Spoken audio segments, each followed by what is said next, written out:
Za kraj idemo u Cornwall, mesto koje, kako kažu, pleni lepotom, ali i misterijom. Deadman's Cove, Mrtvačeva pećina, Hudderdowne, Cornwall.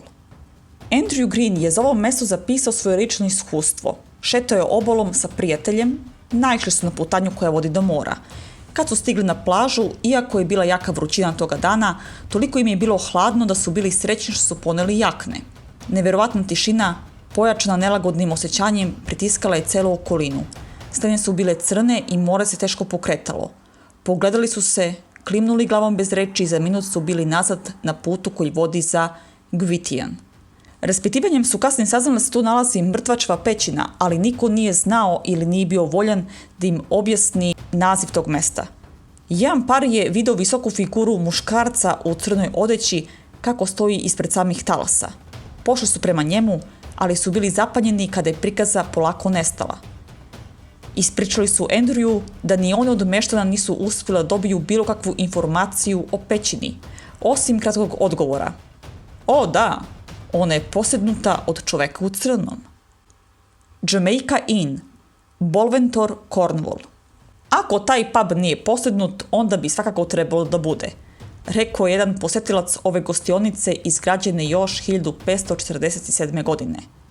Prema Jacku Hallemu ovdje su mnogi gosti vidjeli figuru jednog starog pomorca za kojeg se veruje da je ubijen 1800. godina zbog novca. Njegovi koraci najčešće se čuju blizu mesta gdje je, kako se pretpostavlja, živeo. Jedan bračni par je odseo u ovoj gostioni u spavajućoj sobi na spratu.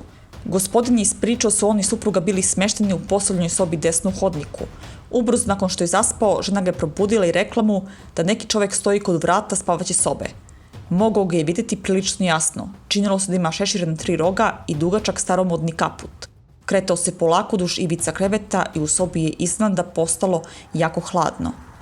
Kada je došao do velikog ormana, prošao je pravo kroz njega i nestao. Odmah sutradan su ispričali vlasniku šta se desilo, na šta im je on sa tipičnom engleskom hladnokrvnošću kratko odgovorio. Da, starac uvek prolazi kroz garderober kada se vraća iz te sobe. Kapela Roche, blizu St. Ostela, Cornwall. Uprkos nepristupačnosti, sa nekoliko meštana su Andrewovi prijatelji koji su bili tamo na odmoru posjetili ruševine kapele i bili rešeni da uđu u građevinu po svaku cenu. Kad im je to pošlo za rukom, iz jednog ugla ih je prestrašila lebdeća senka i kretanje unutar prostorije koje su osjetili.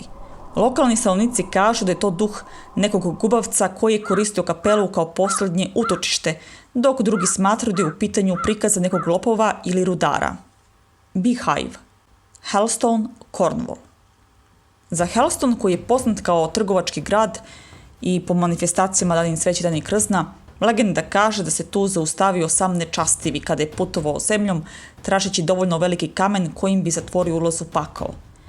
Zaustavljen je i izazvan na dvoboj, a u toku okršaja kamen koji je odabrao da odnese je pao i postao naravno pakleni kamen, to jest Hellstone, koji sada čini deo zida na lokalnom hotelu, a jedna od godišnjih manifestacija posvećena je upravo slavljenju pobjede nad nepomjanikom.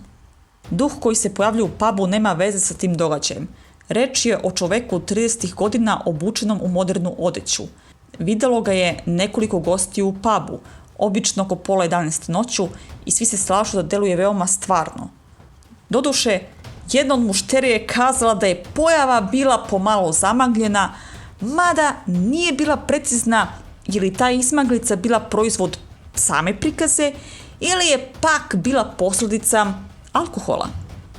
U svakom slučaju mušterija puba je ovom muškarcu kazala dobroveče, na šta se ovaj pretvorio u vazduh.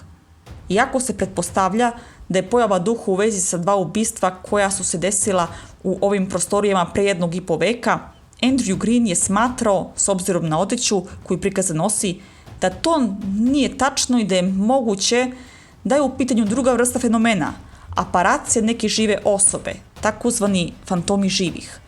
Reč je o udvajanju, odnosno bilokaciji kada se neko nalazi istovremeno na 2 mesta. Na jednom je prava osoba, a na drugom duh koji deluje prilično stvarno. Kao što postoji put vina, tako postoji staze duhova koje su na zapadu sve više popularne. Turističke organizacije koje se bave i sablasnim turizmom organizuju i ture putem Greenove maršrute predstavljene u ova 3 videa. Turisti, iako se ne sretnu sa duhovima, ipak završe zadovoljni svoje putovanje jer su posetili istorijska mesta i neke od najstarijih zamkova i gostionica.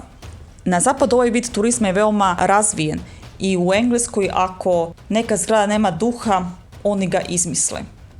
Šta mislite, da li u našoj zemlji postoji potencijal za ovaj vid turizma i da li bismo mogli privući strane turiste? Blagodarim na pažnji, nadam se da su vam se svidjeli videi i vidimo se uskoro sa nekom novom pričom. Zdravo!